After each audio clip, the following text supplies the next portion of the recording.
Assalamualaikum warahmatullahi wabarakatuh, Lur. Pagi ini, Lur, kita akan menyadap, Lur, pohon karet alam. Meskipun hari mendung, Lur, kita sadap dulu, Lur, ya.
Ini, Lur, hasil tetesannya, Lur.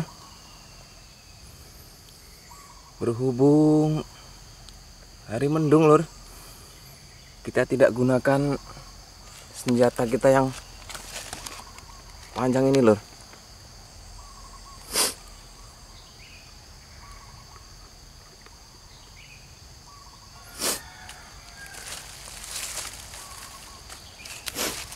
Ini ada 1, 2, 3, sekitar 4 alur sadap, Lur. Kita hanya sadap di tingkatan kedua, Lur. Dikhawatirkan mentesnya lama, nanti kita tidak bisa mencuka karena terlalu lama menunggu tetesannya berhenti. Ini, Lur, tetesannya, Lur.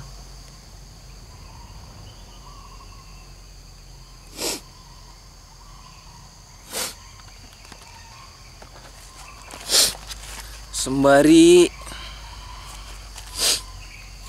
menunggu tetesan, Lur,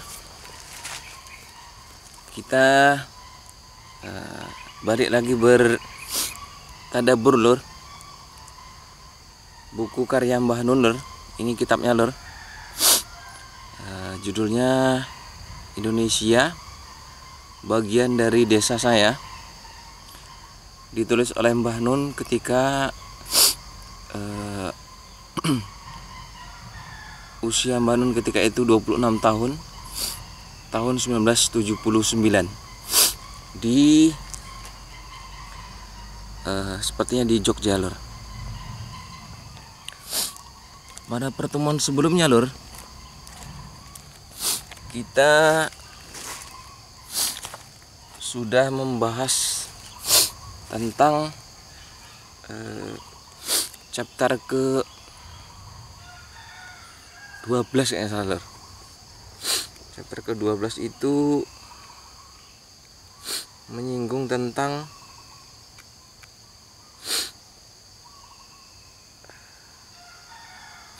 Kiai harus seniman. Nah, pada pagi hari ini, Lur, kita lanjutkan, yaitu chapter ke-13. Judulnya adalah Kitab Suci. Menyambung daripada chapter ke-12 tentang Kiai harus seniman, di mana Mbah Nun menggambarkan seorang kiai yang mampu berperan sebagai tokoh yang multi talenta. Ya bisa mengaji, ya bisa baca kitab, ya bisa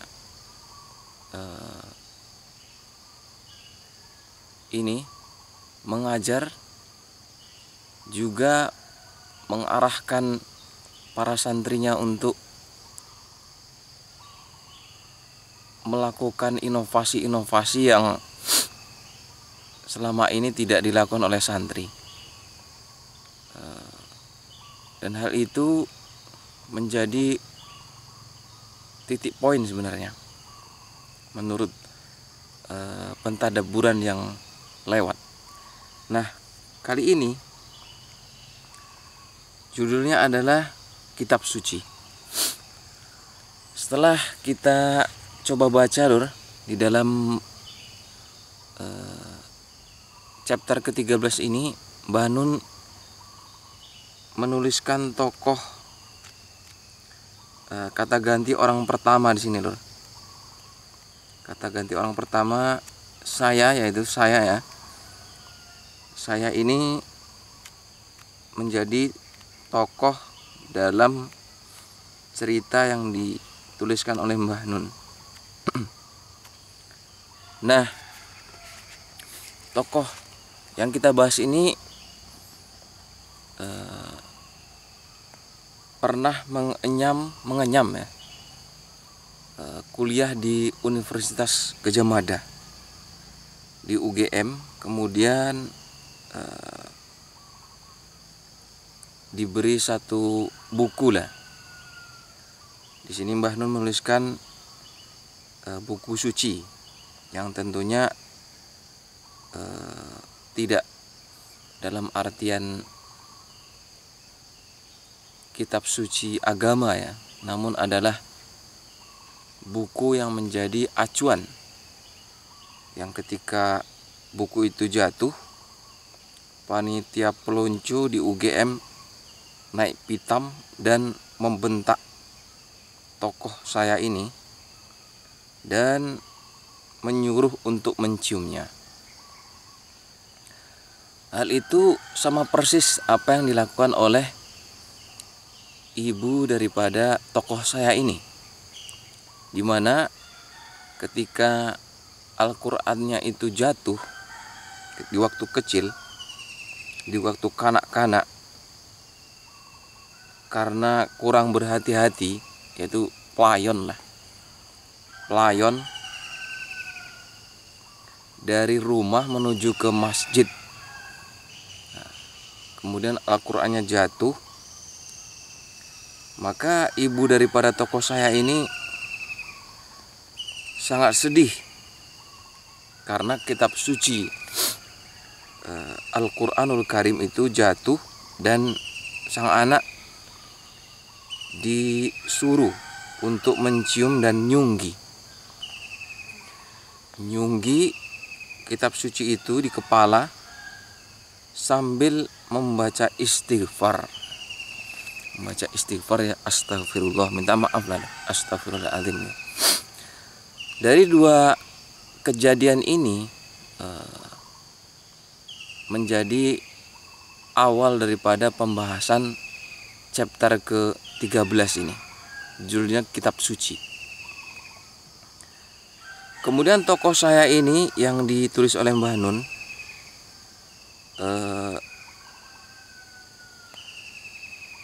lambat laun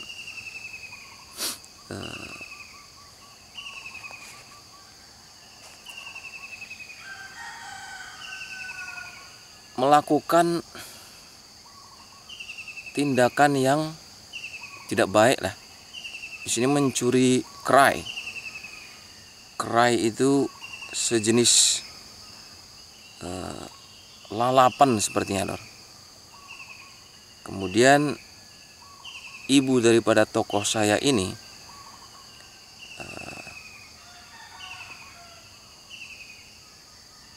memarahi dan digiring ke pemilik kerai untuk minta maaf. Dan tentunya kalau masih ada kerai yang diambilnya, ya dipulangkan. Tapi kalau sudah dimakan, ya itu lain cerita lah, Lur. Kemudian disuruh memohon ampun habis-habisan. Ibu daripada tokoh saya ini bertutur, Al-Qur'anmu jatuh dari ubun-ubunmu. Kemudian kamu harus membayar ongkosnya dengan deres Al-Qur'an 7 kali khatam. Nah, maka setelah meminta maaf kepada sang petani, kemudian diberi hukuman, yaitu dengan membayar ongkos daripada hal itu, deres Al-Quran 7 kali khatam. Nah, ini bukan peristiwa yang ini, Lur, mudah itu, Lur. Seumur hidup 1 malam 7 kali khatam, saya belum pernah melakukan itu, Lur. Dan itu berat itu. Dan itu dilakukan oleh tokoh saya ini. Nah, dan tokoh saya ini tentunya sebagai bentuk perintah daripada ibu, juga tentunya bentuk rasa bersalah, Lur. 7 kali khatam. Nah, itu adalah kenangan ketika berinteraksi dengan kitab suci Al-Quran yang dialami oleh tokoh saya tadi. Kemudian tokoh saya ini kemudian ini, Lur,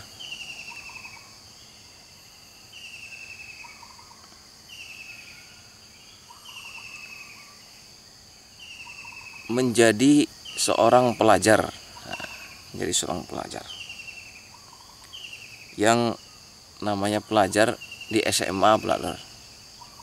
Usia-usia dimana penuh dengan ini, Lur, banyak pertanyaan. Bagaimana mungkin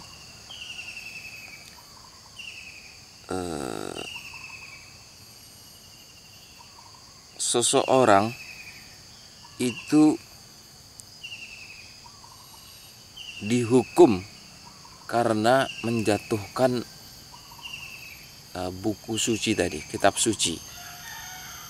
Di UGM misalkan diceritakan di sini, panitia peluncunya itu naik pitam karena buku suci itu terjatuh. Kitab sucinya itu jatuh, maka dibentak dan disuruh mengangkat di atas kepala. Nah, tentunya hal itu menjadi sebuah dua perumpamaan, Lur, ya, tentang urgensi kitab suci. Tapi saya berani berkata bahwa tentunya kitab sucinya UGM itu ya pasti tidak sama lah dengan Al-Quranul Karim. Itu ya yang membuat kitab suci di UGM juga nek wani ngarani sama seperti Al-Quran, wah ya wis tutup kan biyen, Lur. Nah, tentunya kitab suci yang di UGM itu adalah kitab suci panduan tentunya, ya. Nah, itu mahasiswa UGM lah yang paling mengerti dan mentadaburi kitab suci itu. Nah, kita selaku penderes karet hanya mendapat cerita dari chapter ke-13 ini, Lur.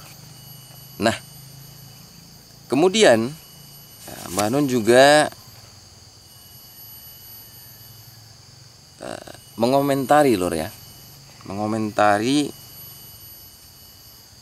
peristiwa-peristiwa yang terjadi di Indonesia. Di antara peristiwa-peristiwa itu adalah peristiwa pencurian.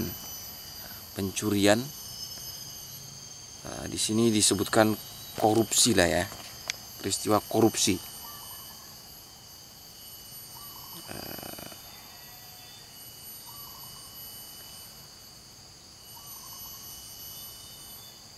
Seseorang yang diistilahkan di tulisan dengan rai gedek.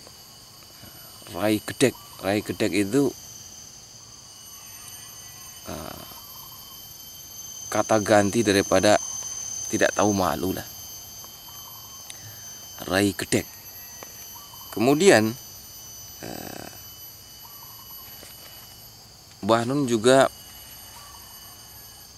mengibaratkan orang yang korupsi itu dengan seekor kambing yang kencing di sembarang tempat. Bahkan lebih terhormat kucing, karena kalau kucing berak itu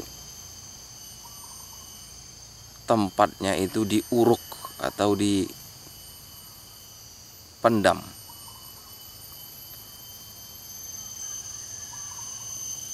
Disebutkan di sini sebagai bentuk kekonyolan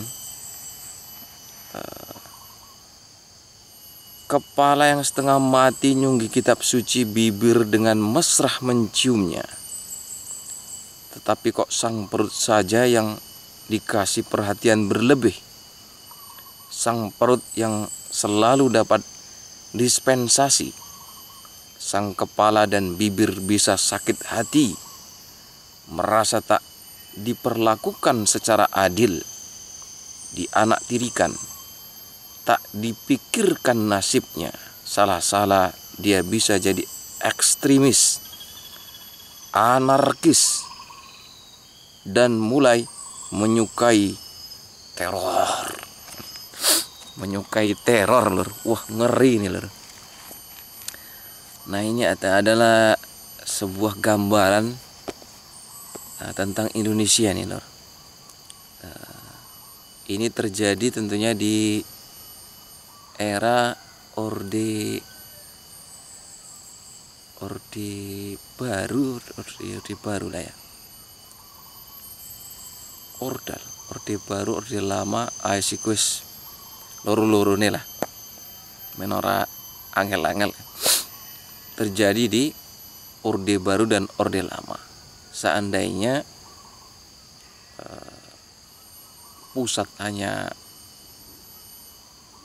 memusatkan pusat, yaitu perut,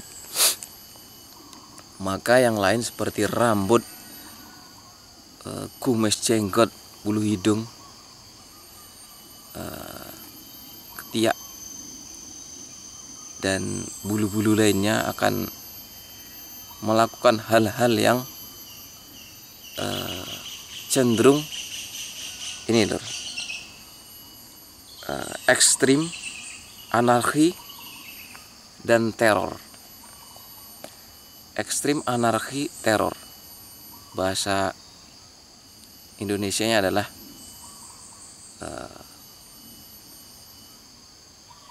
gerakan pemisahan dari pusat, dari perut. Gerakan pemisahan dari pusat, kalau bahasa ininya. Dan itu terjadi di Orde Baru, Orde Lama, hingga Orde saat ini. Orde saat ini istilahnya belum ada. Jadi kita buat saja Orde masa kini lah. Orde Baru, Orde Lama, Orde masa kini. Peristiwa tentang korupsi yang dituliskan oleh Mbah Nun tadi menjadi sebuah bukti bahwa ket mbien yo eneng korupsi. Lah saiki ya eneng juga. Jika hanya perut saja yang diutamakan, maka dikhawatirkan yang lainnya akan merasa dianaktirikan, sehingga membuat hal-hal yang sebenarnya itu tidak perlu dilakukan, tetapi karena dipicu maka terjadilah teror, terjadilah anarki, terjadilah bentuk ekstrim dari protes selain perut tadi. Nah, Mbah Nun menuliskan hal itu di halaman 144.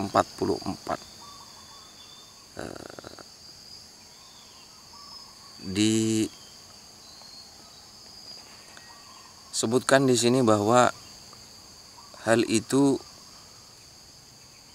merupakan sesuatu yang memalukan. Memalukan diistilahkan dengan rai gedek. Kita lanjut lur ke aspek selanjutnya, aspek yang penting menurut saya, aspek yang sangat penting. Di sini Mbah Nun berpantun. Ternyata Mbah Nun juga suka berpantun. Suka berpantun. Gini pantunnya. Jangan melepas perkutut di tangan, elang di angkasa tak berpegang.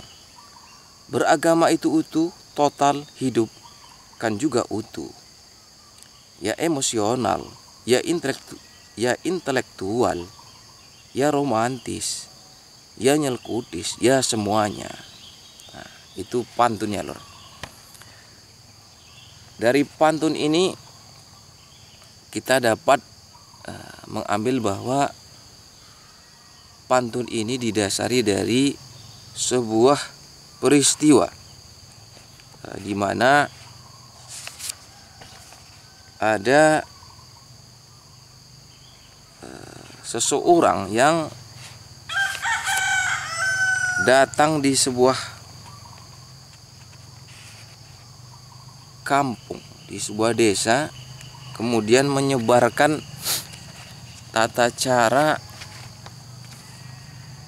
memahami Al-Quran yang sifatnya itu akademis lah, sifatnya intelek, dengan cerita demikian. Selama ini orang-orang di desa itu hanya membaca Al-Quran, hanya ndres Al-Quran, bahkan sampai khatam 7 kali atau bahkan lebih.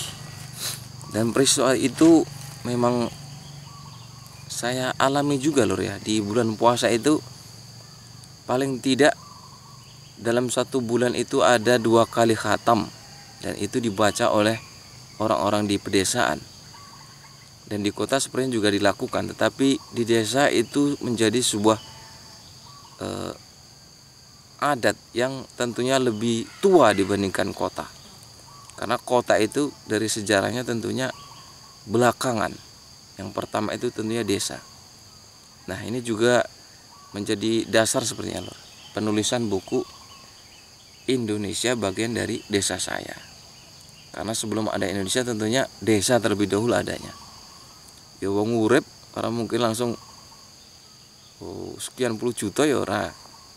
Ya ket oma saidik ya wis bojo beranak pinak, itulah nanti jadi kota. Jadi di desa dikritisi berkaitan dengan tata cara beragama orang di desa dengan membaca Al-Quran tetapi tidak tahu arti, tidak mengenal penafsiran, juga tidak menggali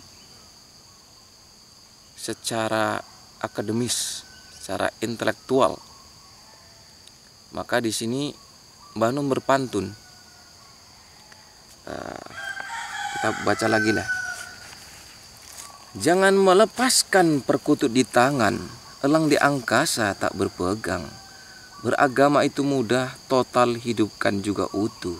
Ya emosional, ya intelektual, ya romantis, ya nyelkutis, ya semuanya. Jadi seorang tokoh yang menyebarkan paham intelektual dari kampus ke kampung ini, ke desa, menginginkan bahwa penduduk desa seharusnya tahu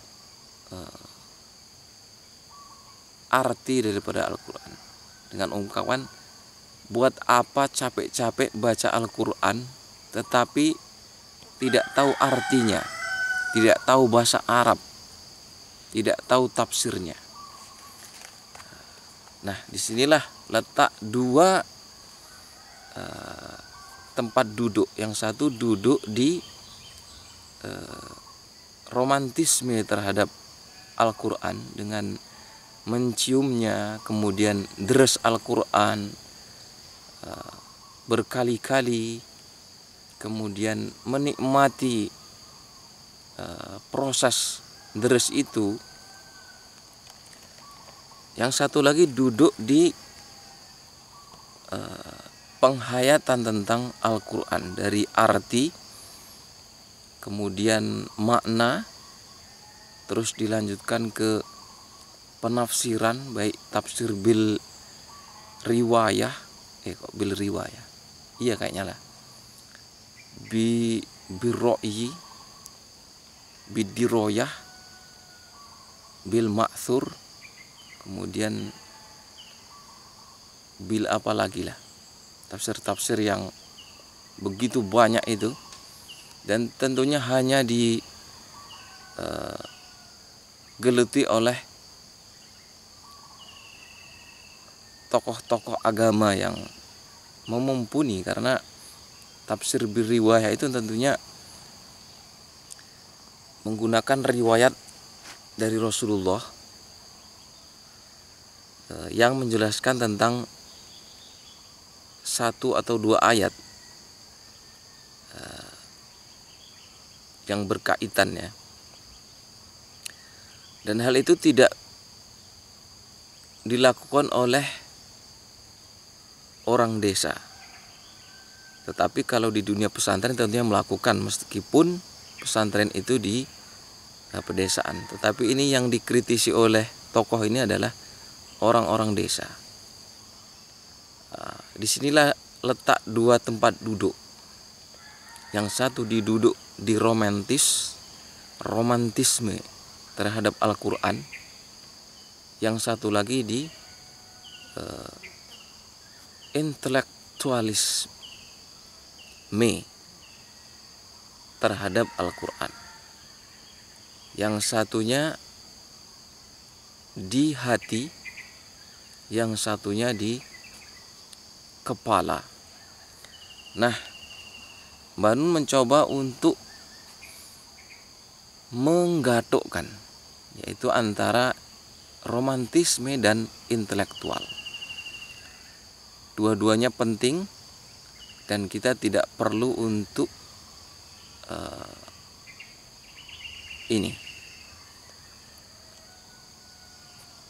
gimana lah ya, apa istilahnya ya, mendegradasikan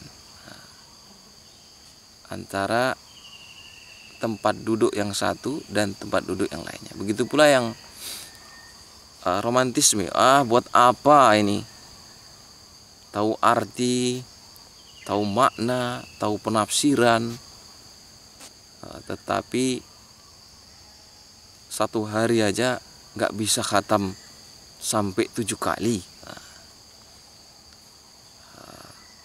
Ketika dibaca akan Al-Quran, hatinya tidak bergetar,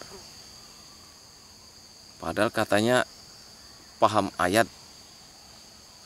Apabila Al-Quran dibacakan, bergetar hatinya. Orang desa mengkritisi juga orang-orang yang intelektual katanya itu. Kemudian orang yang intelektual baca 7 kali khatam satu malam, tapi nggak ada tahu artinya. Buat apa? Dzalikal kitabul la raiba fi, nggak tahu artinya. Ece-ecean, akhirnya Al-Quran tidak menjadi nur, tidak menjadi huda, tidak menjadi syifa, tidak menjadi Al-Furqan, tidak menjadi Al-Dzikr, tidak menjadi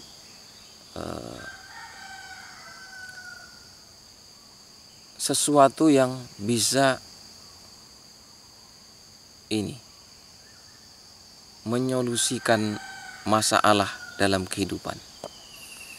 Nah, itu pantunnya tadi, Lur. Dan di sini Mbah Nun sangat tegas, Lur, ya, bahwa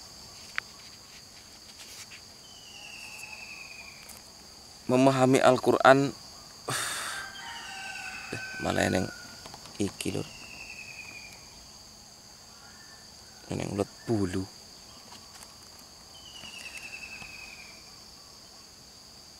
Kita ringkas, Lur, bahwa dalam chapter ke-13 ini titik poinnya adalah Al-Quran itu memiliki ruh, dan hal itu dinikmati oleh kalangan masyarakat bawah. Kemudian Al-Quran itu juga memiliki ruh yang dinikmati juga oleh para intelektual. Nah, berkaca daripada pantun Mbah Nun tadi yang menceritakan tentang burung perkutut dan burung elang, disebutkan bahwa jangan melepas perkutut di tangan jika elang tidak terpegang. Jadi yang dilakukan oleh penduduk desa, orang-orang bawah, orang-orang kampung Islam tradisional, itu jangan dihilangkan. Kalau itu saja ora kelakon, lah kok ya dur-dur lah arep golek manuk badol. Jadi kutut singu kutut, singu kutut ngingu kutut ya mong iku sing iso dingu. Lah kok arek ngingu Garuda, ora kuat lah. Nah, itu mungkin satu titik poin yang ditegaskan oleh Mbah Nun. Nah, setelah kita baca dari halaman ke halaman tadi, Lur, dan ditutup oleh Mbah Nun seperti ini penutupnya.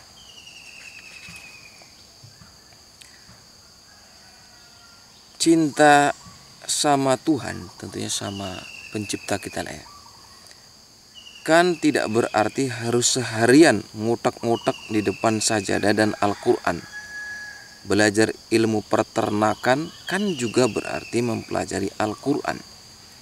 Al-Quran itu bagaikan wanita hamil, beratus kali hamil bayinya adalah kelahiran demi kelahiran kehidupan.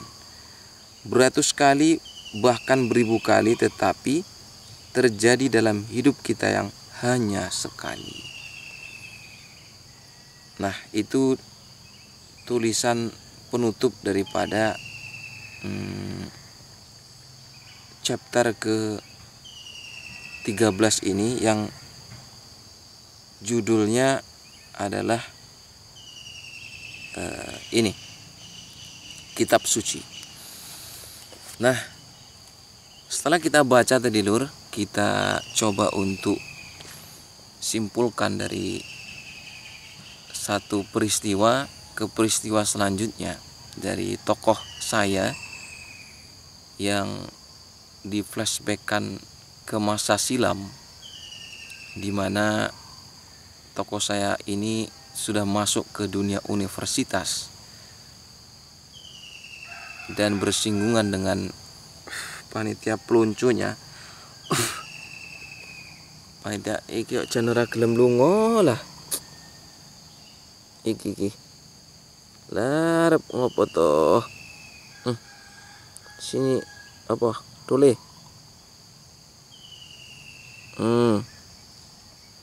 Ini Lor. Ngot bulu. Wis telekene lah. Men mangkring. Kita letak situ aja Lur. Di flashbackkan dan diibaratkan, banyak sebuah ibarat di sini. Yang pertama,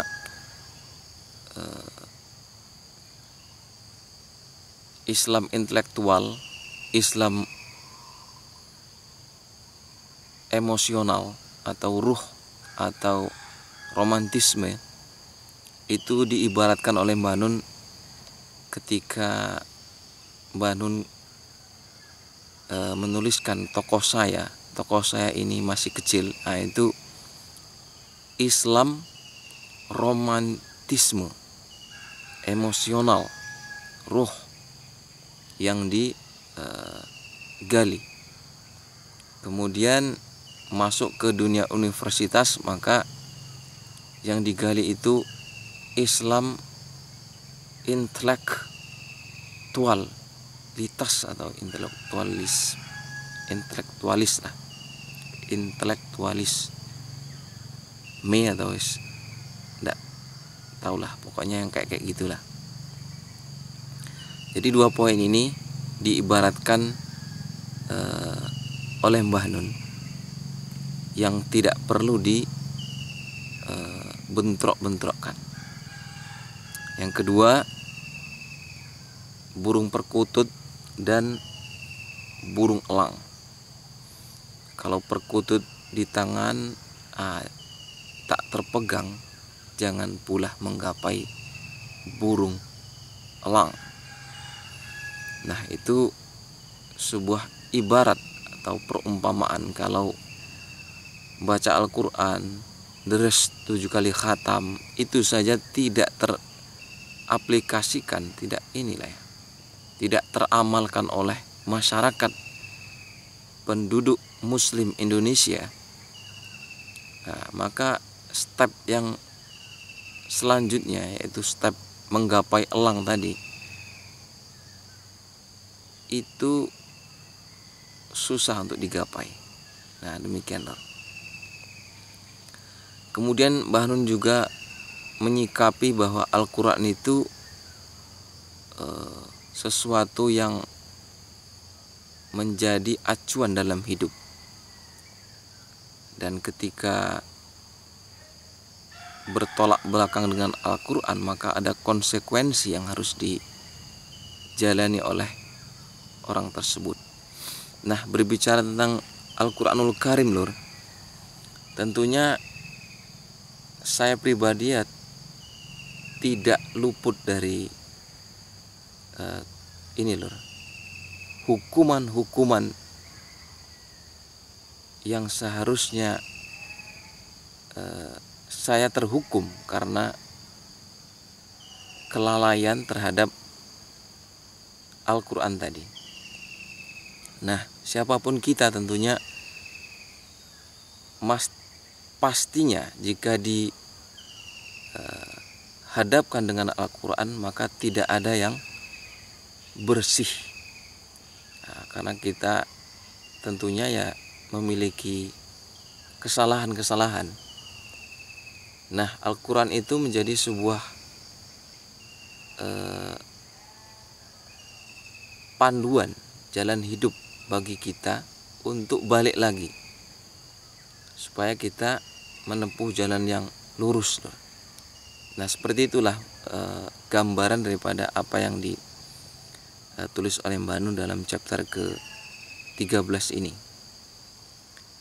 Nah, untuk kita ambil di masa kini,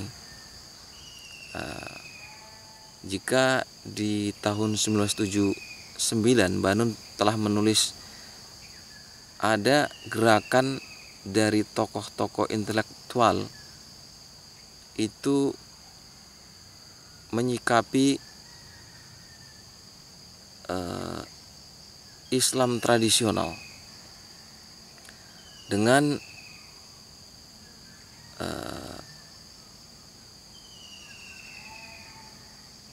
mengungkapkan, ini ada istilah first hand dan second hand.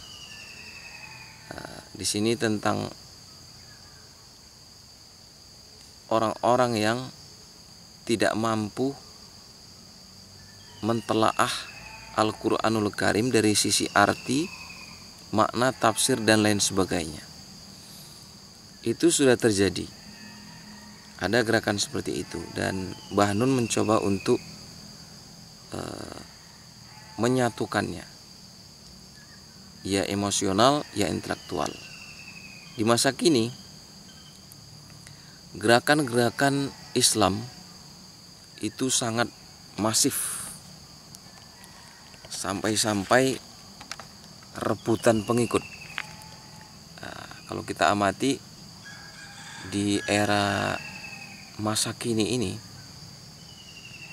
gerakan Islam dari berbagai penjuru, dari Timur Tengah, kita sebut saja dari Timur Tengah itu ada Saudi Arabia, ada dari Yaman, ada dari Afghanistan, dari Irak, dari negara-negara Timur Tengah, lalu dari Palestina, dari Mesir. Kemudian gerakan-gerakan yang ada di sana itu sudah masuk ke belahan bumi Nusantara di zaman dahulu dan era masa kini. Yang lebih masif, lebih berfirqah, dari India, dari Bangladesh, dan dari negara-negara yang bukan negara Indonesia. Gerakan itu masuk ke belahan bumi Indonesia, sampai-sampai gerakan itu bersinggungan, berserempetan lah, saling serempet. Kalau waktu saya sekolah SMA dulu lur, di Aliyah lah, itu supir angkot itu sampai rebutan sewa dengan cara yang berbeda-beda. Ada yang dengan menyetel, dulu masih kaset di zaman saya SMA Aliyah, menyetel musik. Ada dari banyaklah lagu dari dulu yang ngetren itu, ya Dewa 19, kemudian ada ini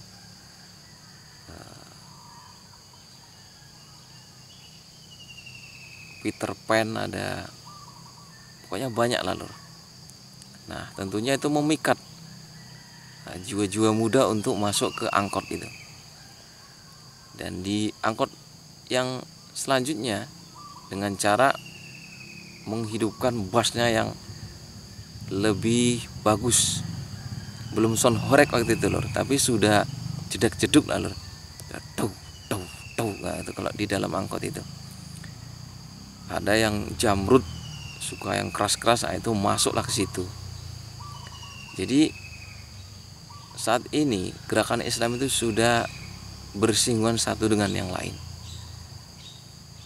sehingga yang sudah masuk ke sebuah gerakan juga sampai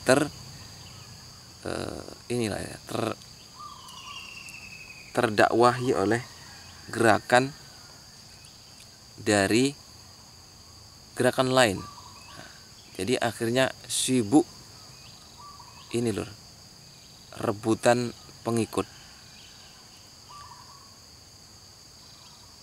Saya tidak mengerti mengapa hal ini bisa terjadi, atau ini bentuk toleransi orang di Nusantara yang begitu tinggi. Apakah memang ini sudah dari zaman dahulu, dari zaman kerajaan dulu, dari raja dahulu? Tapi memang kalau kita telusuri lur, raja-raja di Nusantara ini dulu sangat toleran. Di Nusantara ini, dari India masuk Hindu, dari dataran Cina masuk Buddha, dari Arab masuk Islam, dari Eropa masuk Kristen, ada juga dari Cina lagi, dari belahan mana itulah, Tiongkok lah ya, Konghucu, dan itu masuk ke bumi Nusantara. Dan raja-raja terdahulu itu tidak menging. Nah, tidak menging itu ya memang bentuk toleransi orang Indonesia. Begitu pula rajanya itu sangat-sangat tinggi. Tentunya selagi tidak ini lur ya, memaksakan apa yang ada di pikirannya ke orang lain. Tentunya dalam hal ini penyebaran itu memang murni diterima oleh penduduk bumi Nusantara dari zaman dahulu lur ya. Namun sebelum itu tentunya ada yang mendasari bagaimana di Nusantara ini begitu toleran, dan itu tentunya menjadi sebuah kotak bergembok yang saya belum tahu isi daripada kotak itu, tak tahu jawabannya. Nah, untuk era kekinian ini mungkin yaitu tadi, jika dahulu rajanya itu begitu toleran, seperti halnya Ibnu Battuta, seorang penjelajah dari bumi Arab lah, itu masuk ke Nusantara, diterima, kemudian bisa berinteraksi lah. Nah, ketika itu bumi Nusantara tidak semuanya memeluk agama Islam, masih ada yang animisme, dinamisme, menyembah menyembah pohon. Itu kadang-kadang jadi ejekan orang-orang pendai dari belahan bumi Arab loh ya. Kalau bukan karena keturunan kami, kalian masih menyembah pohon. Dan itu seharusnya menurut saya tidak diungkit-ungkit alur, karena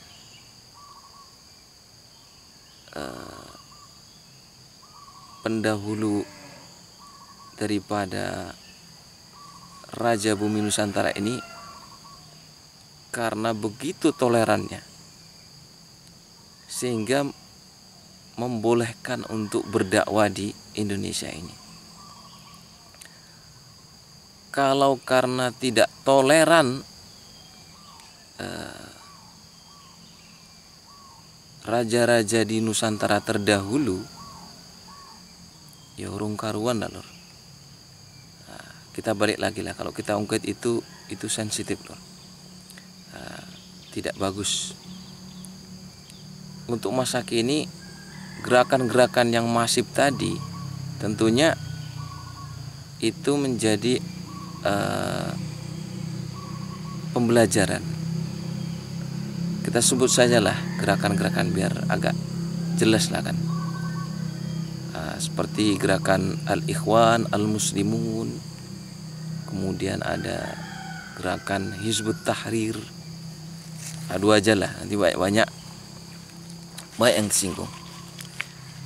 Nah tentunya kalau kita balik lagi ke raja ya, rajanya sudah toleran, ya jangan macam-macam lah.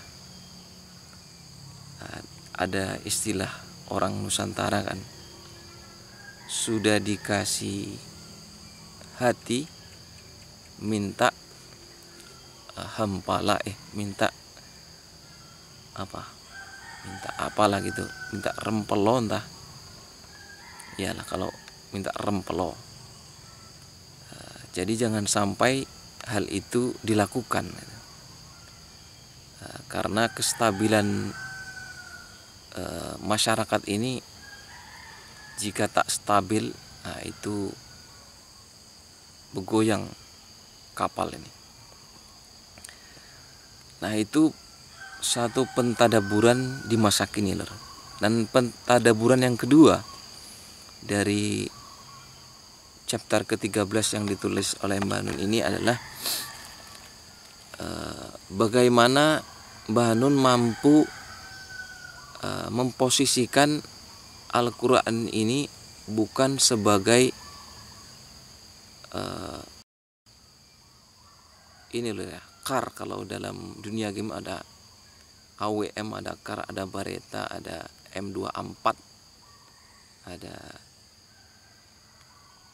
inilah ya, senjata yang ini skop 8 lah. Selama ini yang dilakukan oleh para pendai adalah melakukan skop 8 dan membidik orang-orang yang ada di hadapannya. Jadi kalau ada orang lewat langsung di skop kali 8, diteliti dari kepala sampai bawah. Kalau ada yang tidak sesuai dengan Al-Quran, maka dilakukan headshot lah.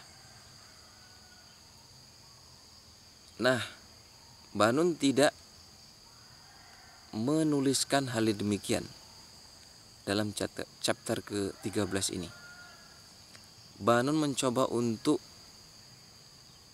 menjadikan pembacanya agar Al-Quran itu menjadi nur, menjadi cahaya yang menerangi pembacanya.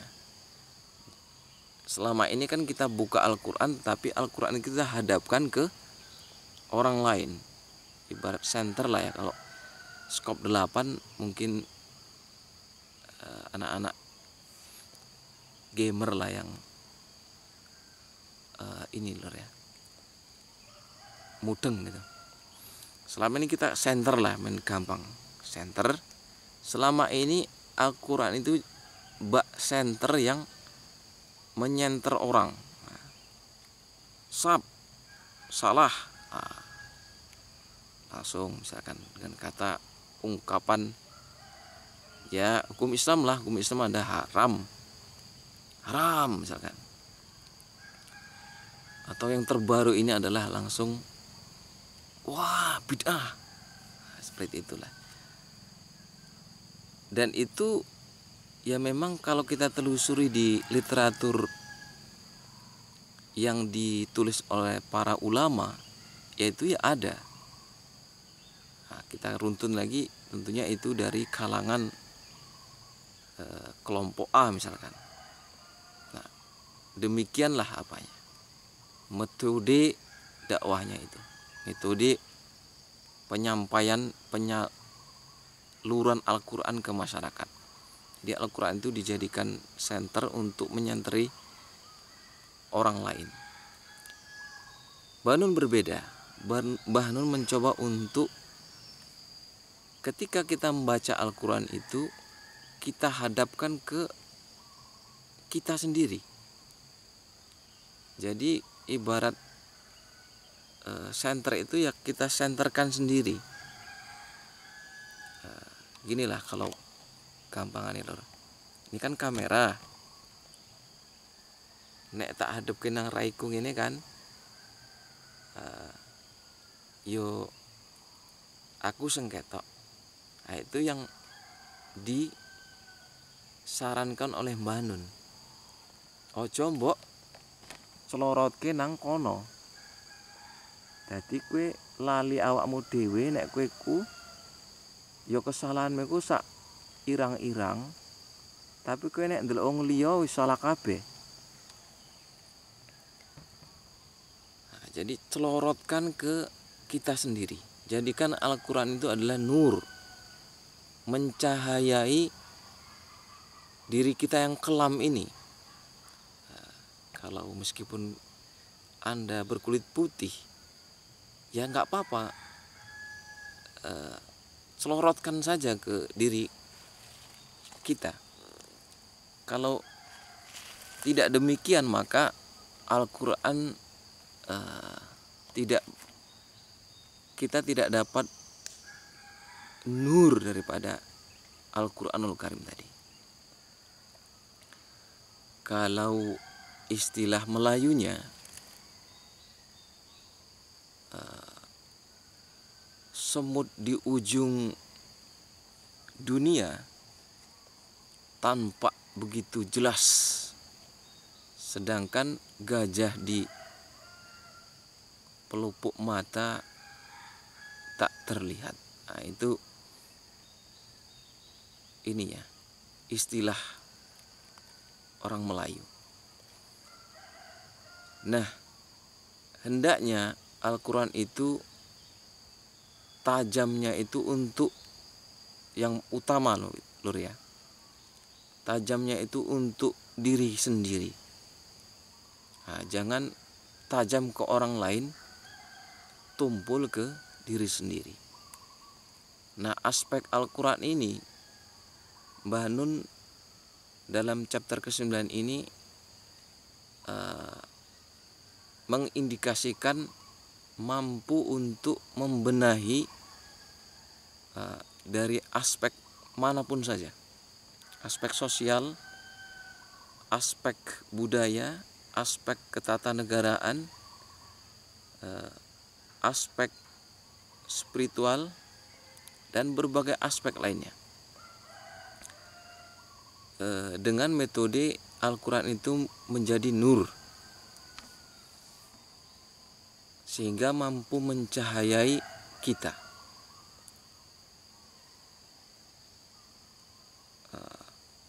Di Jepang ada penulis yang mengkritisi pemerintahan Jepang kala itu dengan menulis sebuah karya ya. Tokohnya yaitu seorang samurai, seorang samurai yang pendekar lah, kalau di Indonesia pendekar, penderes karet. Kalau di Jepang itu seorang samurai yang katananya itu tumpul di bawah, tajam di atas. Jadi istilahnya mbate lawake dhewe. Mbate lawake dhewe. Jadi kalau ke lawan itu digunakan yang ketul. Kalau untuk pribadi digunakan yang tajam. Nah, ini sebuah kritik melalui tulisan. Dalam cerita itu dituliskan bahwa seorang samurai yang begitu jago ini, Dahulunya ia gunakan samurainya itu mata pisau, mata katananya itu di bawah, sehingga bergelimpanganlah mayat-mayat di hadapannya itu. Nah, ini sepertinya adalah bentuk kritik bagaimana Jepang dahulu itu hobi invasi ke negara-negara lain. Bahkan Indonesia juga kena dampaknya. Invasi ke Cina, ke Korea, ke Indonesia, dan tempat-tempat lain di negara-negara Asia. Nah, itu seorang samurai yang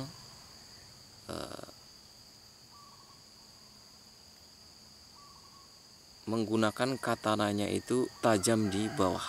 Nah, berbeda halnya dengan tokoh yang dipaparkan oleh penulis ini, kemudian diserialkan lah di televisi dulu lah, waktu saya masih kecil-kecil dulu. Kalau nggak salah itu ada Inuyasha ya namanya. Itu pedangnya ketul di bawah, tajam kalau di atas.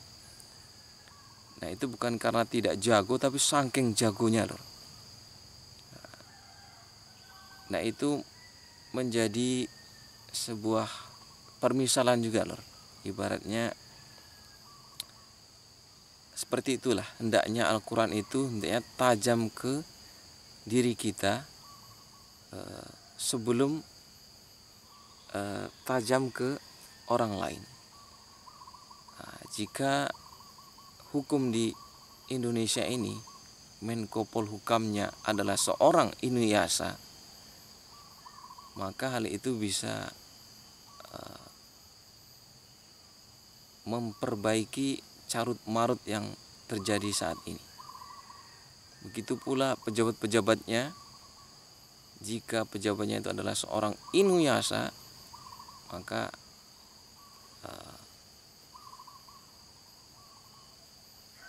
besar harapan kita semuanya hal itu bisa membawa dampak positif lah untuk Indonesia.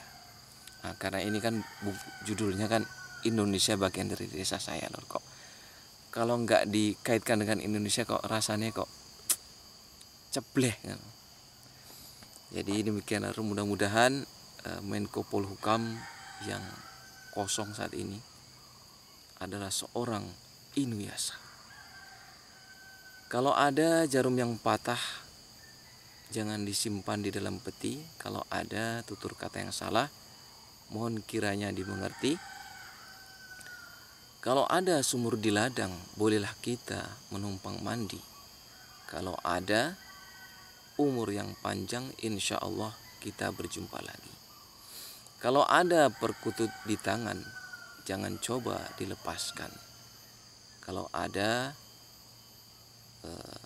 burung elang yang terbang di atas angkasa, pegang dulu perkututnya.